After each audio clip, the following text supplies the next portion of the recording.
Hello ನನ್ನ ಕುಟುಂಬದವರೇ, ಹೇಗಿದ್ರೆಲ್ಲರೂ? ಇವತ್ತು ನಾನು ನಿಮ್ಮ ಜೊತೆ ಶೇರ್ ಮಾಡ್ತಾ ಇದ್ದೀನಿ ಚಿಕನ್ ರೆಸಿಪಿ.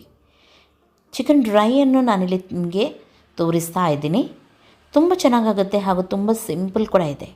ಹಾಗಾಗಿ ಎಲ್ಲರೂ ಕೂಡ ಖಂಡಿತವಾಗ್ಲೊಮ್ಮೆ ಟ್ರೈ ಮಾಡಿ ಆಮೇಲೆ ನನಗೆ ಹೇಳಿ ಯಾವ ರೀತಿ ಆಗಿತ್ತಂತ ಹೇಳಿ. ನನ್ನ ರೆಸಿಪೀಸ್ ನಿಮಗೆ ಇಷ್ಟ ಆಗೋದಾದರೆ ಇವಾಗಲೇ ಲೈಕ್ ಮಾಡಿ. ಚಿಕನೆಲ್ಲ ಯಾರಿಗೆ ಇಷ್ಟ ನೋಡಿ ಅವರು ಕೂಡ ಲೈಕ್ ಮಾಡಿ ಹಾಗೂ ನಿಮ್ಮ ಫ್ರೆಂಡ್ಸ್ ಜೊತೆ ಎಲ್ಲರ ಜೊತೆ ಶೇರ್ ಮಾಡಿ. ಓಕೆ, ಫಸ್ಟಿಗೆ ಇದಕ್ಕೆ ಮಸಾಲ ಬೇಕು. ಯಾವ ಮಸಾಲ ಅಂತ ಹೇಳಿ ನೋಡ್ಕೊಂಡು ಬರೋಣ. ಇಲ್ಲಿ ನಾನು ತೊಗೊಂಡಿದ್ದೀನಿ ಅರ್ಧ ಚಮಚದಷ್ಟು ಜೀರಿಗೆ,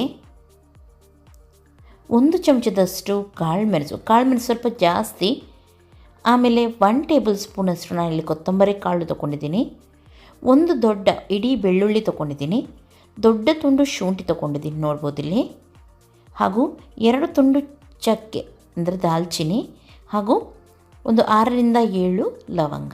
ಇಷ್ಟನ್ನು ಗ್ರೈಂಡ್ ಮಾಡಬೇಕು. ಇನ್ನೊಂದು ಸೈಡಲ್ಲಿ ನಾನು ಒಂದು ಕಡಾಯಿ ತಗೊಂಡು ಅದರಲ್ಲಿ ತುಪ್ಪವನ್ನು ಹಾಕ್ತಾಯಿದ್ದೀನಿ, 1 ಚಮಚದಷ್ಟು. ತುಪ್ಪ ಚೆನ್ನಾಗಿ ಬಿಸಿ ಆದಮೇಲೆ ಇದಕ್ಕೆ ನಾನು 2 ಮೀಡಿಯಮ್ ಸೈಜ್ ನೀರುಳ್ಳಿ ಹಾಕ್ತಾಯಿದ್ದೀನಿ. ನೀರುಳ್ಳಿ ಬೇಕಿದ್ದರೆ ಜಾಸ್ತಿ ಅಥವಾ ಕಮ್ಮಿ ನಿಮ್ಮ ಇಷ್ಟದ ಪ್ರಕಾರ ನೀವು ಹಾಕ್ಬೋದು. ಸ್ವಲ್ಪ ಕೆಂಪಾಗುವವರೆಗೂ ನಾನಿದನ್ನು ಫ್ರೈ ಮಾಡ್ತೀನಿ. ನೀರುಳ್ಳಿ ಚೆನ್ನಾಗಿಲ್ಲಿ ಕೆಂಪಾಗಬೇಕು. ತುಪ್ಪ ಹಾಕಿದ್ದೀನಿ ನಾನು, ನೀವು ಬೇಕಿದ್ದರೆ ಆಯಿಲ್ ಕೂಡ ಹಾಕ್ಬೋದು, ಆದರೆ ತುಪ್ಪದಲ್ಲಿ ಇದನ್ನು ಮಾಡಿದರೆ ತುಂಬ ಚೆನ್ನಾಗಾಗುತ್ತೆ.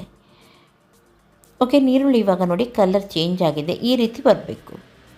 ಇವಾಗ ನಾವಿದಕ್ಕೆ ರೆಡಿ ಮಾಡಿದ ಚಿಕನನ್ನು ಅಂದರೆ ರೆಡಿ ಮಾಡಿ ಕ್ಲೀನ್ ಮಾಡಿಟ್ಟ ಚಿಕನ್ ಹಾಕೋಣ. ನಾನಿಲ್ಲಿ 1 kgಯಷ್ಟು ಚಿಕನ್ ತೊಗೊಂಡಿದ್ದೀನಿ. ಅದರದ್ದು ರೆಸಿಪಿ ನಾನಿಲ್ಲಿ ಮಾಡ್ತಾಯಿದ್ದೀನಿ. ಜಾಸ್ತಿ ಬೇಕಿದ್ದರೆ ಜಾಸ್ತಿ ಕೂಡ ಹಾಕ್ಬೋದು, ಸ್ವಲ್ಪ ಮಸಾಲದ ಪ್ರಮಾಣ ನೀವು ಜಾಸ್ತಿ ಹಾಕಿದರೆ ಆಯಿತು. ಚಿಕನ್ ಹಾಕಿದ ಮೇಲೆ ಇದಕ್ಕೆ ಇವಾಗ ರುಚಿಗೆ ತಕ್ಕಷ್ಟು ಉಪ್ಪನ್ನು ಸೇರಿಸೋಣ. ಹಾಗೂ ಇದಕ್ಕೆ ಹಾಕೋಣ ಸ್ವಲ್ಪ ಅರಿಶಿಣ ಪೌಡರ್. ಇಷ್ಟನ್ನು ಹಾಕಿ ಚೆನ್ನಾಗಿ ಇದನ್ನು ಫ್ರೈ ಮಾಡಲಿಕ್ಕುಂಟು. ಇದಕ್ಕೆ ಯಾವುದೇ ನೀವು ನೀರೆಲ್ಲ ಏನು ಸೇರಿಸಲಿಕ್ಕಿಲ್ಲ. ನಾವು ಹಾಕಿದ್ವಿ ನೋಡಿ ಫಸ್ಟಿಗೆ ತುಪ್ಪ, ಆ ತುಪ್ಪದಲ್ಲೇ ಇದು ಚೆನ್ನಾಗಿ ಫ್ರೈ ಆಗಬೇಕು.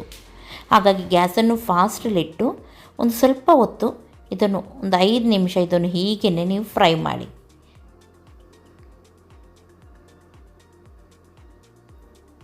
ಓಕೆ, ಒಂದು 5 ನಿಮಿಷ ನಾನು ಹೀಗೇ ಇದನ್ನು ಫ್ರೈ ಮಾಡಿದ್ದೀನಿ. ಆಮೇಲೆ ಇದಕ್ಕೆ ನಾನು ಗ್ರೈಂಡ್ ಮಾಡಿದ ಮಸಾಲವನ್ನು ಸೇರಿಸ್ತಾ ಇದ್ದೀನಿ. ನೀವು ಬೇಕಿದ್ದರೆ ಇಲ್ಲಿ ತುಪ್ಪ ಡ್ರೈ ಆಗಿದೆ ಆದರೆ ಸ್ವಲ್ಪ ಎಣ್ಣೆಯನ್ನು ಆ್ಯಡ್ ಮಾಡ್ಬೋದು.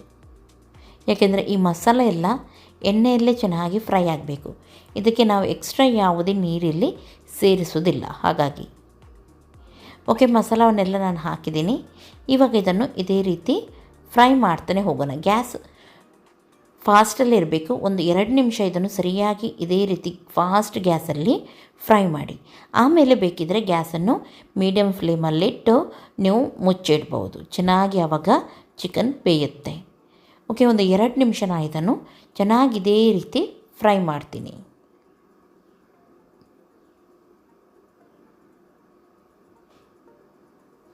ಓಕೆ ನೋಡಿ, ಇವಾಗ ಫ್ರೈ ಆಗಿದೆ ಚಿಕನ್ ನೋಡ್ಬೋದು ನೀವು. ನೀರು ಕೂಡ ಬಿಟ್ಟಿದೆ ಇಲ್ಲಿ. ಮಸಾಲ ಕೂಡ ಇದರ ಕಲರ್ ಚೇಂಜ್ ಆಗಿದೆ.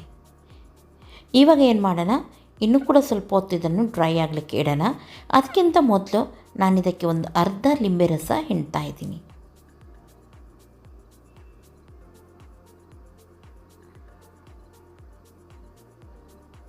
ಲಿಂಬೆ ರಸದ ಬದಲು ನೀವು ಹುಳಿ ನೀರು ಕೂಡ ಇಲ್ಲಿ ಸೇರಿಸ್ಬೋದು. ಓಕೆ, ಇವಾಗ ಇದರಲ್ಲಿ ಸ್ವಲ್ಪ ನೀರುಂಟು. ಈ ಮಸಾಲೆ ಎಲ್ಲ ಡ್ರೈ ಆಗಬೇಕು. ನಿಮಗೆ ಹೀಗೇ ಇಷ್ಟ ಇದೆ ಆದರೆ ಹೀಗೇ ನೀವು ಇವಾಗಲೇ ಗ್ಯಾಸನ್ನು ಆಫ್ ಮಾಡ್ಬೋದು. ಯಾಕೆಂದರೆ ಚಿಕನ್ ಆಲ್ಮೋಸ್ಟ್ ಇವಾಗ ಬೆಂದಿದೆ.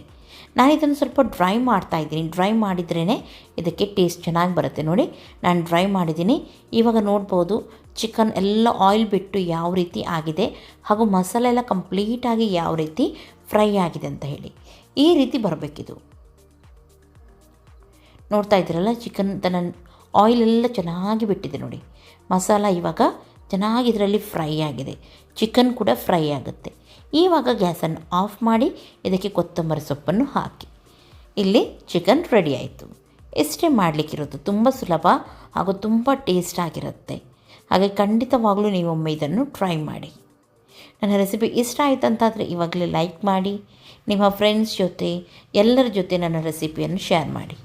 ಹಾಗೂ ನನ್ನ ಚಾನಲ್ಗೆ ನೀವು ಇನ್ನೂ ಕೂಡ ಹೊಸಬರಾದರೆ ಸಬ್ಸ್ಕ್ರೈಬ್ ಮಾಡಲಿಲ್ಲ ಅಂತಾದರೆ ಇವಾಗಲೇ ಸಬ್ಸ್ಕ್ರೈಬ್ ಮಾಡಿ.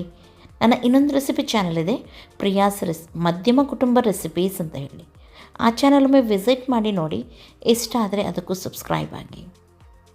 ಓಕೆ, ನೋಡಿ ಎಷ್ಟೊಂದು ಚೆನ್ನಾಗಿ ಕಾಣ್ತಾ ಉಂಟು, ಅಷ್ಟೇ ಒಳ್ಳೆ ಟೇಸ್ಟ್ ಕೂಡ ಉಂಟು. ನಾಳೆ ಸಿಗ್ತೀನಿ. ಎಲ್ಲರಿಗೂ ಟೇಕ್ ಕೇರ್, ಬಾಯ್ ಬಾಯ್.